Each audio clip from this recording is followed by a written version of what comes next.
Scenario 1 Fire in the cargo hold.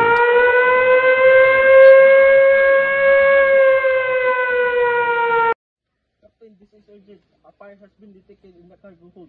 We need immediate action. Thank you for the prompt report. Have you activated the fire suppression system? Not yet, but we are ready. The fire suppression system is standing by. The crew is securing the area. We should proceed. Yes, activate the suppression system and send a response team with fire resistant gear. Ensure everyone's safety and keep me updated. If the fire is spreading, we need to contain it quickly. Understood. Stay calm and follow the protocol. Safety protocols and communicate any change immediately.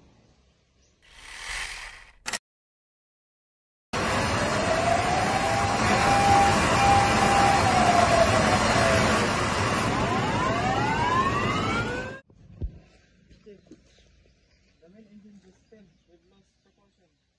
The exact issue. You have a backup power?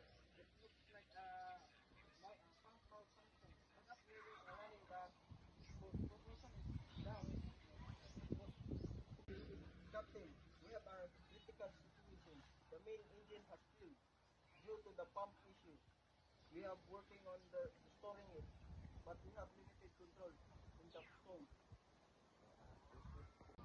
I appreciate your honesty. Can we restore the engine within the next 30 minutes? We'll do our best, but we can guarantee safety is our priority. Understood. I'll alert the crew and prepare for emergency measures. Keep me updated. Yes, sir.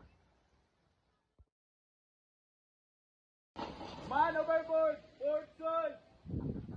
Activate the man overboard procedure. Lower the rescue boat immediately.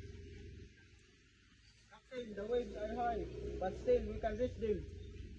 Understood. Maintain visual contact and use a life buoy. Stay focused and communicate any changes. Captain, we have the crew member in sight.